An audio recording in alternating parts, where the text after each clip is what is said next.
वहाँ पे क्राउड होता है। क्राउड का मतलब होता है वहाँ पे भीड़ होती है, काफ़ी सारे बसेस होती हैं, कार, वाटर, इलेक्ट्रिसिटी फैसिलिटीज़, तो मतलब काफ़ी सारी चीज़ें जो हैं शहरों में अवेलेबल होती हैं। ट्रैफिक कंट्रोल के लिए पुलिस होती है, हॉस्पिटल्स होते हैं, ठीक है। तो क्या आप लोगों ने सोचा है कि ये सारी की सारी चीज़ें, बसेस हो गया, वाटर सप्लाई, इलेक्ट्रिसिटी फैसिलिटी, ये सारी की सारी चीज़ें किस तरीके से हो रही होती हैं? यही सारे के सारे आंसर्स जो है ना हम लोगों को इस चैप्टर में मिलेंगे अर्बन एडमिनिस्ट्रेशन में। तो संडे का दिन था, ठीक है। दोपहर के टाइम माला और उसके जो फ्रेंड्स हैं, शंकर, जहांगीर, रिहाना, ये लोग जो है क्रिकेट खेल रहे थे अपने गली में।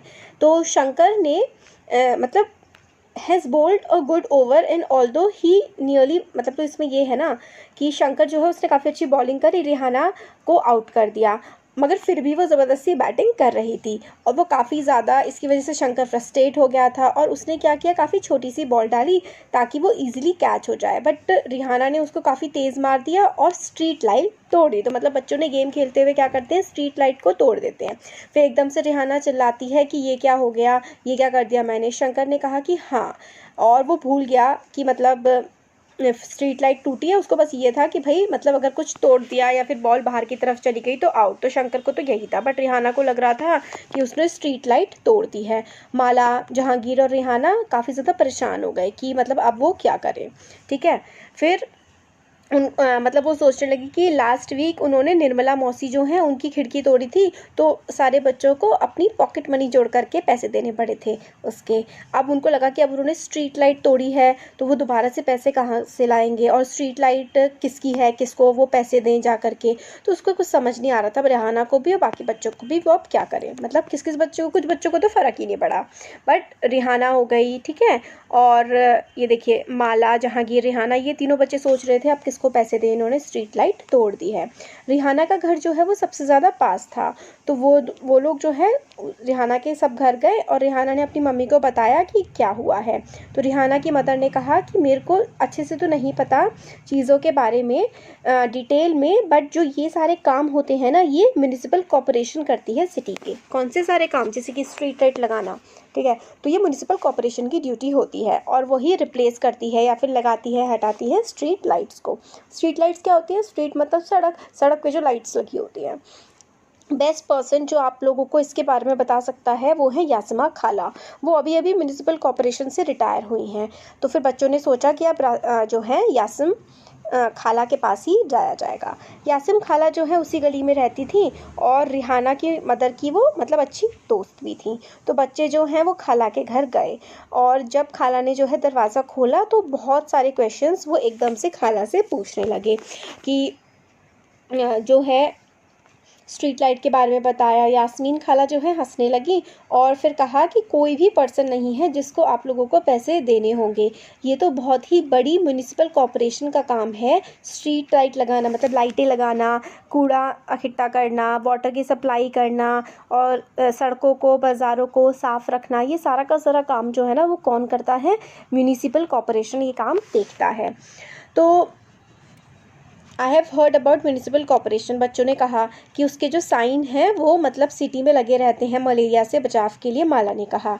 तो खाला ने कहा कि हाँ बच्चों आप लोग सही कह रहे हो, म्यूनिसिपल कॉरपोरेशन की ये भी जिम्मेदारी होती है कि कोई बीमारी ना फैले शहर में। और म्यूनिसिपल कॉरपोरेशन बहुत सारे और भी काम करती है, जैसे कि वो स्कूल भी चलाती है, हॉस्पिटल, डिस्पेंसरीज जो छोटे छोटे से एक तरह से हॉस्पिटल होते हैं जहाँ पे खांसी जुकाम वगैरह की दवाई मिलती है, और म्यूनिसिपल कॉरपोरेशन गार्डन्स को भी मेंटेन करती है, ठीक है। ये सारी की सारी बातें खाला ने बताई। तो ये क्वेश्चन ना इंपॉर्टेंट बनता है कि म्यूनिसिपल कॉरपोरेशन क्या क्या काम करती है। तो देखिए स्ट्रीट लाइट लगाना तो ये आपको समझ आ गया, गार्बेज इकट्ठा करना, गार्बेज का मतलब होता है कूड़ा, कूड़ा इकट्ठा करना, सड़कों को साफ़ रखना, और वो स्कूल भी चलाती हैं, कई हॉस्पिटल्स भी चलाती है, डिस्पेंसरीज भी चलाती है। फिर वो आगे बताती हैं कि आर सिटी, हमारी जो सिटी है, कौन सी सिटी में है वो लोग, पुणे। पुणे काफ़ी बड़ी सिटी है इसलिए यहाँ पर म्यूनिसिपल कॉरपोरेशन है, ठीक है। जो बड़ी सिटीज़ होती हैं, बड़े शहर होते हैं, उनमें क्या होती हैं, उनमें म्यूनिसिपल कॉरपोरेशंस होती हैं, और जो छोटे कस्बे होते हैं वो क्या होते हैं, वो होते हैं म्यूनिसिपल काउंसिल। ठीक है, तो जो छोटे शहर होते हैं वहाँ पर म्यूनिसिपल काउंसिल होती है, क्योंकि देखिए काउंसिल यहाँ पे छोटा है, आप इससे याद रख सकते हैं। देखिए काउंसिल छोटा है और कॉरपोरेशन क्या है, बड़ा है। तो म्यूनिसिपल कॉरपोरेशन जो है वो क्या करती है, वो बड़े शहरों में इन सब चीज़ों का, सफाई का, पानी का, इलेक्ट्रिसिटी, है ना, ये मतलब स्ट्रीट लाइट लगाना, ये सारे के सारे काम देखती है, गार्डन्स देखना। और म्यूनिसिपल कॉरपोरेशन छोटे शहरों में इन सब काम को देखती है। अब हमें आगे बताया गया है कि वार्ड काउंसलर और एडमिनिस्ट्रेटिव स्टाफ ये क्या होते हैं। तो यास्मीन खाला, आई एम क्यूरियस, ठीक है, तो बच्चे बोलते हैं कि हम क्यूरियस है, जानने के लिए उत्सुक हैं। क्यूरियस का मतलब होता है उत्सुक होना। कि who decide where a park should go, तो बच्चे पूछते हैं कि किस तरीके से डिसाइड होता है। रिहाना पूछती है यहाँ पर कि जो पार्क है वो कहाँ पर होगा, म्यूनिसिपल कॉरपोरेशन किस तरीके से ये चीज़ डिसाइड करती है। तो did you have to make the interesting decisions like this, तो कहती है कि क्या मतलब खाला आपने भी इस तरीके के डिसीजन लिए थे कि पार्क यहाँ पर होना चाहिए, कहाँ पर होना चाहिए। तो रिहाना को जो यास्मीन खाला बोलती हैं कि नहीं, मैं जो थी मैं अकाउंट्स डिपार्टमेंट में थी, और मेरा जो काम होता था ना वो पे स्लिप काटना, मतलब जैसे कि जो हाउस टैक्स वगैरह जमा होता है और ये सब चीज़ें, मतलब पैसे जैसे जमा होते हैं उसकी स्लिप काट करके देना, ये मेरा काम था, मैं अकाउंट्स डिपार्टमेंट में थी। सिटीज़ की जो म्यूनिसिपल कॉरपोरेशन होती है ना वो काफ़ी ज़्यादा बड़ी होती है और उनके पास ना बहुत सारे काम होते हैं। ठीक है, सिटी को साफ़ रखना और भी बहुत सारे, जैसे कि कहाँ पर पार्क होगा, कहाँ पर हॉस्पिटल बनाया जाएगा, और should go are usually made by ward councillors. तो ये सारा का सारा कि हॉस्पिटल कहाँ बनेगा, ठीक है, पार्क कहाँ बनेगा, कौन सी चीज़ कहाँ होगी, ये कौन डिसाइड करता है, ये डिसाइड करते हैं वार्ड काउंसलर्स। ठीक है, अब वार्ड काउंसलर्स ये सारी की सारी चीज़ें डिसाइड करते हैं। तो वार्ड काउंसलर्स क्या होते हैं अब ये हम पूरा समझेंगे। तो देखिए क्या होता है ना कि सिटी जो है ना वो काफ़ी सारे भागों में डिवाइड होती है। जैसे कि ये एक सिटी है तो इसको हम लोग कई सारे हिस्सों में डिवाइड कर देते हैं।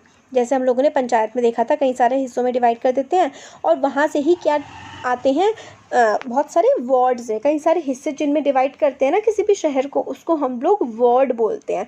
और हर वार्ड से ना वार्ड काउंसलर्स आते हैं, वार्ड काउंसलर्स इलेक्ट होते हैं, इनके इलेक्शंस होते हैं। जैसे कि आप लोगों ने सुना होगा हिंदी में इन्हें पार्षद बोलते हैं वार्ड काउंसलर्स को। ठीक है, पार्षद, मेयर, इन सब के इलेक्शंस होते हैं। तो काफ़ी ज़्यादा जो कॉम्प्लिकेटेड डिसीजन होते हैं, जैसे कि पूरी सिटी में क्या क्या करना है, कैसे होना है, यही सारे ग्रुप ऑफ काउंसलर्स जो हम लोग इलेक्ट करके भेजते हैं ना वार्ड काउंसलर्स को। तो पूरे शहर में बहुत सारे वार्ड काउंसलर्स होते हैं, इसकी एक वार्ड, 2, 3, 4 बहुत सारे वार्ड्स होते हैं। हर वार्ड से वार्ड काउंसलर्स आते हैं और वार्ड काउंसलर्स ही डिसाइड करते हैं कि शहर में क्या क्या काम किया जाएगा। ठीक है, एक कम्युनिटी टाइप के बना लेते हैं, वहाँ पर सारी डिबेट्स होती हैं, सब वाद विवाद होता है, बातचीत होती है और सारे डिसीजन लिए जाते हैं। एग्जाम्पल के लिए अगर बस स्टैंड को इम्प्रूव करना है, ठीक है, या फिर जो क्राउडेड बहुत ही भीड़ भाड़ वाला मार्केट है और वहाँ पे मतलब गार्बेज को साफ़ करना है रेगुलरली, या फिर नाले को जो है सिटी के बीच में से काटना है, उसको साफ़ करना है, तो ये सारे के सारे काम जो है ये म्यूनिसिपल कॉरपोरेशन के द्वारा किए जाते हैं। और ये सारे डिसीज़न कौन लेता है वहाँ पर ये सारे डिसीजंस वार्ड काउंसलर्स जो होते हैं ना उनके द्वारा लिए जाते हैं। और जैसे कि स्ट्रीट लाइट कहाँ लगानी है, ये सारे के सारे काम जो है वार्ड काउंसलर्स करते हैं। ठीक है, म्यूनिसिपल कॉरपोरेशन में। तो जब जैसे कि प्रॉब्लम्स कुछ आती हैं वार्ड में, तो जो पीपल उस वार्ड में रहते हैं वो वार्ड काउंसलर के पास जाते हैं। जैसे कि एग्जांपल के लिए बहुत ज़्यादा डेंजरस मतलब ख़तरनाक जो इलेक्ट्रिकल वायर होते हैं वो लटक रहे हैं अगर, ठीक है, तो लोकल काउंसलर जो है उसमें हेल्प कर सकता है। तो जो वार्ड काउंसलर है वो इलेक्ट्रिसिटी डिपार्टमेंट के पास जाएगा कि भाई ऐसा ये सब हो रहा है और इलेक्ट्रिसिटी डिपार्टमेंट वाले आकर के उसको ठीक करेंगे। तो ये सारे के सारे काम वार्ड काउंसलर्स करते हैं। और जो वार्ड काउंसलर्स की मीटिंग होती है ना, काफ़ी सारे उसमें लोग होते हैं, तो काउंसलर्स कमेटी बोलते हैं उसको। तो काउंसलर्स कमेटी और बाकी and the counsellors decide on issues, the commissioner and the administrative staff implement these. तो देखिए डिसाइड कौन करता है कि क्या क्या होगा, काउंसलर्स की कमेटी। जैसे कि पूरे शहर से जो वार्ड काउंसलर्स आ गए उनकी मीटिंग होती है, उसमें चीज़ें डिसाइड होती हैं, तो उन लोगों ने डिसाइड कर लिया, डिसाइड हो गया। बट डिसाइड करने के बाद वो काम इम्प्लीमेंट कैसे होगा, काम कैसे किया जाएगा, वो काम करते हैं कमिश्नर और बाकी एडमिनिस्ट्रेटिव स्टाफ। कमिश्नर्स होते हैं जैसे कि जो कि सरकारी नौकरी के करते हैं, जैसे आईएएस ऑफिसर्स होते हैं, उनके अलावा बहुत सारे स्टाफ होते हैं, ठीक है। ये सारे के सारे काम स्टाफ के द्वारा किए जाते हैं। काउंसलर्स जो होते हैं वो इलेक्ट किए जाते हैं इलेक्शंस के द्वारा, और एडमिनिस्ट्रेटिव कमिश्नर जो होता है ना, कमिश्नर हो गया, और एडमिनिस्ट्रेटिव स्टाफ को अपॉइंट किया जाता है, मतलब ये लोग गवर्नमेंट के एग्ज़ाम निकाल करके एग्ज़ाम क्लियर करके आते हैं। कौन कौन? कमिश्नर हो गया और एडमिनिस्ट्रेटिव स्टाफ हो गया। और लोगों द्वारा कौन चुने जाते हैं? तो काउंसलर्स जो होते हैं ना वो लोग चुनते हैं, ठीक है। तो ये डिफरेंस है काउंसलर्स में और कमिश्नर और एडमिनिस्ट्रेटिव स्टाफ में। Counsellor, administrative staff, counsellor elected होते हैं और ये लोग अपॉइंटेड होते हैं, ये वाले, ठीक है। अब तो फिर डिसीज़न किस तरीके से लिए जाते हैं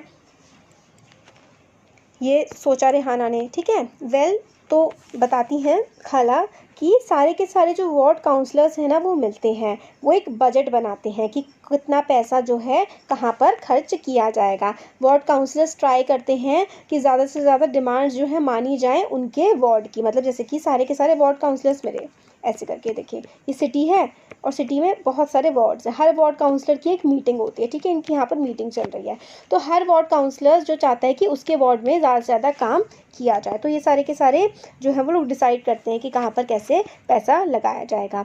और ये डिसीज़न इम्प्लीमेंट कौन करता है? एडमिनिस्ट्रेटिव स्टाफ, जो सरकारी नौकरी वाले लोग होते हैं वो इन डिसीजंस को इम्प्लीमेंट करते हैं, लागू करवाते हैं।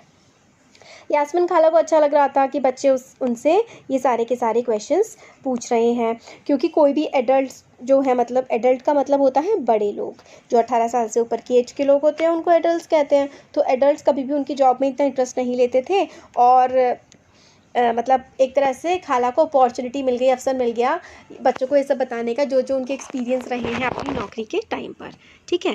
अभी आगे का हम अभी देखेंगे, पहले ये देख लेते हैं, ये जो बॉक्स है ये काफ़ी ज़्यादा इंपॉर्टेंट है कि म्यूनिसिपल कॉर्पोरेशन जो है उसके पास पैसा कहाँ से आता है।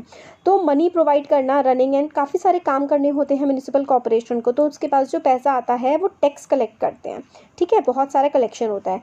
टैक्स जो होता है वो, जैसे कि आप लोग एक तो इनकम टैक्स होता है जो साल में एक बार जमा किया जाता है उनके द्वारा, जो पैसे कमा रहे होते हैं, ठीक है, एक पर्टिकुलर इनकम से ज़्यादा। और बाकी जो आप लोग सामान खरीदते हैं ना, चिप्स, पेंसिल, ये इन सब पे भी एक ना एक टैक्स होता है। बट म्यूनिसिपल कॉर्पोरेशन वाले भी अलग से अपना टैक्स लगाते हैं। जैसे कि म्यूनिसिपल कॉर्पोरेशन इंपॉर्टेंट है कि कौन कौन से टैक्स लगाते हैं, तो प्रॉपर्टी टैक्स, वाटर टैक्स, ठीक है, वाटर हो गया, वाटर पे, प्रॉपर्टी पे, ये जो टैक्स लगाए जाते हैं वो म्यूनिसिपल कॉर्पोरेशन के द्वारा लगाए जाते हैं। काफ़ी बड़े जो घर होते हैं, मतलब जो बड़े घर होते हैं उनको ज़्यादा टैक्स पे करना होता है, ठीक है। तो 20 से 30% जो मनी होती है म्यूनिसिपल कॉर्पोरेशन की वो प्रॉपर्टी टैक्स से ही आती है। बाकी एजुकेशन पे भी टैक्स लगाए जाते हैं और भी काफ़ी चीज़ों पे टैक्स लगाए जाते हैं, जैसे कि होटल हो गया, शॉप हो गया, उनको भी कुछ टैक्स पे करना होता है। नेक्स्ट टाइम जब आप मूवी देखने जाएंगे तो उस टिकट पे आप लोग देख सकते हैं कि किस तरीके से टैक्स लगाए जाते हैं। रिच पीपल जो होते हैं वो प्रॉपर्टी टैक्स ज़्यादा देते हैं, इस वजह से क्या होता है, मतलब इसी तरीके से प्रॉपर्टी पे लगता है टैक्स, प्रॉपर्टी पे, वाटर पे, होटल्स पे, ठीक है। तो दुकानों पे, इन सब चीज़ों पे म्यूनिसिपल कॉर्पोरेशन टैक्स लगाता है, ठीक है। तो आगे जो है ना बच्चे अब पूछते हैं कि सिटी जो है, शंकर पूछता है कि शहर तो बहुत बड़ा होता है तो म्यूनिसिपल कॉर्पोरेशन इतने सारे काम कैसे करती है। तो खाला बताती हैं कि हाँ, जो वर्क होता है ना वो बहुत सारे, जैसे कि ये पूरा शहर है, इसमें ना म्यूनिसिपल कॉर्पोरेशन के भी अलग अलग डिपार्टमेंट होते हैं, जैसे कि पानी का अलग डिपार्टमेंट होता है, गार्बेज, कूड़ा इकट्ठा करने का अलग डिपार्टमेंट होता है, गार्डन ठीक करने का अलग डिपार्टमेंट होता है, रोड्स का ख्याल रखने का अलग डिपार्टमेंट होता है। तो म्यूनिसिपल कॉर्पोरेशन के ना बहुत ही अलग अलग डिपार्टमेंट्स होते हैं और उसी की वजह से वो अपने काम सही तरीके से कर पाते हैं। और ये सब बताते हुए यास्मीन खाला जो है बच्चों को कबाब खाने के लिए देती हैं। जहांगीर जो है वो कबाब खाता है अपने, मतलब बहुत ही फटाफट, जैसे कि कोई वुल्फ हो, ठीक है, भेड़िया हो।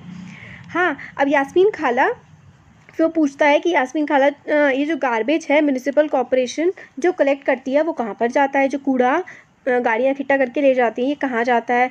और बाकी लोग जो है कबाब खा रहे थे, यास्मीन खाला जो है आंसर करती हैं कि काफ़ी इंटरेस्टिंग क्वेश्चन है जो तुमने पूछा है। ज़्यादातर गार्बेज जो है वो स्ट्रीट पर पड़ा रहता है, आप लोग देखते हो, इवन आफ्टर नेबरहुड में जो है गार्बेज भी पड़ा रहता है।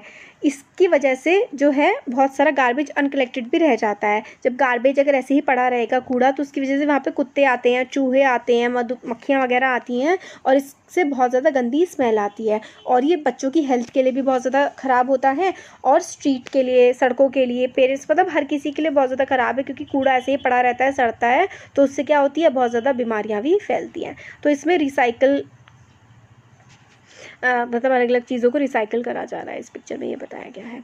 तो अब एक कम्युनिटी प्रोटेस्ट के बारे में बताती हैं वो। कम्युनिटी प्रोटेस्ट मतलब जब लोग जो है आंदोलन करते हैं। तो यास्मीन खाला बताती हैं कि विमेन जो है बहुत ज़्यादा दुखी थी इस सिचुएशन से कि हर तरफ जो है गंदगी ही गंदगी फैली हुई है। तो इसके लिए ना काफ़ी सारी औरतें जो है इकट्ठा होकर के उनके पास आई थी एडवाइस लेने के लिए। तो यास्मीन खाला ने कहा कि मैं ट्राई करूँगी कि ऑफिसर से बात करूँ डिपार्टमेंट के, बट मैं श्योर नहीं हूँ कि कितना ज़्यादा टाइम लग जाएगा। ये जो गार्बेज हर तरफ कूड़ा कचरा फैला हुआ होता है ना, इसको कैसे साफ़ किया जाएगा और कितना टाइम लगेगा, ये मैं अभी श्योरिटी से नहीं बता सकती। तो क्या हुआ था कि बहुत ज़्यादा गंदगी हर तरफ फैली हुई थी। तो कुछ साल पहले की अब यास्मीन खाला बात बता रही हैं कि कुछ साल पहले क्या हुआ था कि हर तरफ गंदगी फैली रहती थी। तो बहुत सारी औरतें मेरे पास आईं और उन्होंने मेरे से कहा कि भाई मतलब इन सब की सफाई वफाई कैसे कराई जा सकती है। तो यास्मीन खाला कहती हैं कि मैं अपने डिपार्टमेंट में जा कर के बात करूँगी कि कैसे हो सकता है ये काम, बट मैं कुछ आपको कंफर्मेशन नहीं दे सकती कितने टाइम में हो जाएगा। फिर वो बताती हैं कि गंगाबाई जो कि वार्ड काउंसलर थी,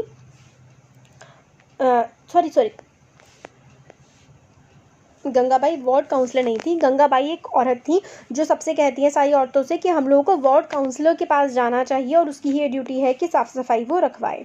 ठीक है, अब ये वाला बॉक्स बाद में बताऊंगी, पहले ये बताते हैं कि गंगाबाई कहती है कि हमने वार्ड काउंसलर को इलेक्ट किया है और हमें उसके पास जाना चाहिए और वो साफ़ सफाई करवाएंगे।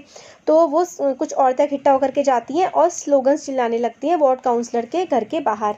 तो फिर वार्ड काउंसलर आता है फिर और कहता है कि भाई क्या दिक्कत है। तो गंगाबाई बताती है कि लोकेलिटी में क्या दिक्कत हो रखी है। फिर वार्ड काउंसलर प्रॉमिस करता है कि अगले दिन वो कमिश्नर के पास जाएगा और वो गंगाबाई से कहता है कि आप एक पिटीशन, एक कागज़ पर अपनी जो एप्लीकेशन है, जो भी दिक्कत है उसको लिख लीजिए और जितने ज़्यादा लोग होते हैं आपके इलाके में उनसे साइन करा लीजिए। ठीक है, और फिर वो ये भी कहता है कि जो लोकल सैनिटेशन इंजीनियर है, साफ़ सफाई की देखभाल करने वाला जो इंजीनियर है, उसको भी हम लोग साथ में लेकर के चलेंगे। फिर सैनिटेशन इंजीनियर जो है वो कमिश्नर को बता भी पाएगा कि सिचुएशन कितनी ज़्यादा ख़राब है। इवन चिल्ड्रन जो हैं ran from house to making sure that many families as possible as sign the petition. तो मतलब बच्चे जो हैं वो काम पे लग जाते हैं और घर घर जाते हैं बच्चे और ज़्यादा से ज़्यादा एप्लीकेशन पे साइन कराने की कोशिश करते हैं। नेक्स्ट मॉर्निंग काफ़ी सारी जो औरतें हैं जो वार्ड काउंसलर हैं और सैनिटेशन इंजीनियर, ये सारे के सारे लोग जाते हैं म्यूनिसिपल कॉर्पोरेशन ऑफिस में और कमिश्नर के पास इतने सारे लोग जाते हैं और कहने लगते हैं कि मतलब ये दिक्कत है, वो मतलब सारी दिक्कतें बताने लगते हैं and begin giving excuses saying. Commissioner जो है फिर जब सब लोग उसको बताते हैं कि ये सारी दिक्कत है, तो कमिश्नर क्या करने लगता है, एक्सक्यूजेस देने लगता है कि भाई हमारे पास ट्रक नहीं है, हमारे पास सामान नहीं है। फिर गंगाबाई काफ़ी स्मार्टली रिप्लाई करती हैं कि आपके पास मतलब गरीब लोकेलिटी में भेजने के लिए ट्रक नहीं है, मगर जो अमीर लोकेलिटी हैं, अमीर जो मोहल्ले हैं, वहाँ पे तो आप ट्रक्स को भेज देते हैं, वहाँ पे तो बिल्कुल साफ़ सफाई रहती है। अब जो है जहांगीर बोलता है कि फिर तो जो कमिश्नर था ना उसके पास कुछ बोलने के लिए बचा ही नहीं होगा। तो खाला कहती हैं कि हाँ, फिर उसके बाद कुछ नहीं बचा था। इमीडिएटली फिर गंगाबाई ने धमकी दी कि अगर 2 दिन के अंदर अंदर जो है ट्रक नहीं पहुँचे तो हम और भी ज़्यादा औरतों के साथ आएंगे और म्यूनिसिपल कॉर्पोरेशन के सामने बैठ कर के क्या करेंगे, वो करेंगे, प्रोटेस्ट करेंगे। यास्मीन खाला बताती हैं बच्चों को। तो बच्चे पूछते हैं क्या स्ट्रीट्स जो है क्लीन हो गई, साफ़ हो गई, रेहाना ने पूछा। तो ठीक है, जो कभी कुछ चीज़ें मतलब ऐसे पूछ लिया उसने। तो फिर बताती हैं खाला कि 2 दिन में तो नहीं हुआ बट हाँ हो गया, कि काफ़ी ज़्यादा अनदर प्रोटेस्ट वगैरह हुए। फिर the sanitation service in this locality became more regular. तो इस तरीके से वो बताती हैं कि मतलब 2 दिन में तो नहीं हुआ वो साफ़ सफाई वगैरह, बट हाँ धीरे धीरे करके काम हुआ और साफ़ सफाई हो गई। तो बच्चे कहते हैं कि ये तो बिल्कुल बॉलीवुड मूवी की एंडिंग की तरह लग रही है। ठीक है, फिर माला भी ये सब बोल रही होती है और वो खुद को मतलब गंगाबाई की तरह सोचने लगती है। इस तरह यही है बस इसमें। फिर बच्चे जो हैं काफ़ी ज़्यादा उनको मतलब मज़ा आता है गंगाबाई की स्टोरी सुन करके। वो सेंस करते हैं कि गंगाबाई जो है इसलिए उन्हीं के इलाके की होती है, इसलिए सब लोग गंगाबाई की इतनी रिस्पेक्ट करते हैं और इतना उनको प्यार करते हैं। और उन्होंने खाला को थैंक यू बोलते हैं क्योंकि खाला ने उनको इतने सारे क्वेश्चंस के आंसर दिए। फिर रिहाना कहती है oh I have one last question खाला, एक और क्वेश्चन बचा हुआ है कि जो 2 डस्टबिन है हम लोगों के घर में वो मतलब किसका, क्या वो भी गंगाबाई का आइडिया था? तो फिर खाला कहती है नहीं नहीं, गंगाबाई का आइडिया नहीं था। 2 डस्टबिन जो है वो म्यूनिसिपल कॉर्पोरेशन का आइडिया था, क्योंकि स्ट्रीट पर जब सारा ही ऐसे गार्बेज पड़ा रहता है तो उनको बड़ी दिक्कत होती है। जब 2 डस्टबिन होते हैं ना, तो एक डस्टबिन में जैसे कि आप सूखा कचरा डाल सकते हैं और एक में जो है वो गीला कचरा डाल सकते हैं। तो इससे क्या होता है, म्यूनिसिपल कॉर्पोरेशन का थोड़ा काम आसान हो जाता है और अच्छे से वो काम कर पाते हैं। फिर जो है बच्चे थैंक यू बोलते हैं और चले जाते हैं। तो it had become quite late and they needed to get back to home, तो मतलब लेट हो गया था, घर चले जाते हैं। अब स्ट्रीट जो है वो डार्कर लग रही थी क्योंकि क्या था, बच्चों ने स्ट्रीट लाइट तोड़ दी थी, इसलिए थोड़ा अंधेरा वहाँ पे ज़्यादा लग रहा था। ये है इसमें। अब इसमें बताते हैं हमें सूरत सिटी के बारे में। सूरत में ना प्लेग फैल गया था। प्लेग एक बीमारी होती है 1994 में। सूरत जो है उस समय, सूरत गुजरात में पड़ता है, बहुत ही गंदा हुआ करता था। वहाँ के हाउस, होटल, रेस्टोरेंट सब जो है कूड़ा अपने आसपास के नालियों में फेंक दिया करते थे और वहाँ पे साफ़ सफाई करना भी बहुत ज़्यादा मुश्किल हो गया था।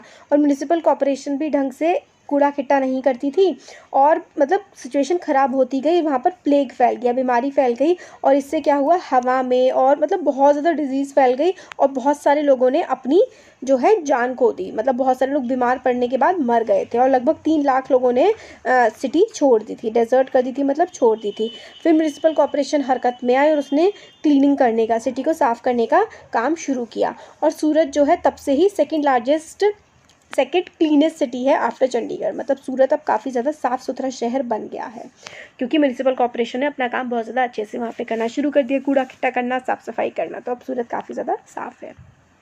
अब ये थोड़ा सा हमारा रह गया था, तो इसमें यास्मीन खाला बच्चों को नहीं बताती हैं जो ये बात है कि in order to save money municipal corporation ने थोड़े पैसे बचाने के लिए प्राइवेट कॉन्ट्रैक्टर्स को हायर कर लिया है, जो मतलब अपना काम करने की बजाय प्राइवेट लोगों को काम दे देते हैं। प्राइवेट कॉन्ट्रैक्टर जो होता है वो साफ़ सफाई का काम देखता है, ठीक है, बट ये जो प्राइवेट कॉन्ट्रैक्टर होता है अपने वर्कर्स को बहुत ही कम सैलरी देता है और क्योंकि जो बहुत ही गंदा कूड़ा कचरा साफ़ करना बहुत ही डेंजरस काम होता है, फिर वो कम सैलरी देता है और बिना कोई प्रोटेक्टिव मतलब कुछ मास्क लगाना और ग्लव्स वगैरह भी नहीं होते हैं।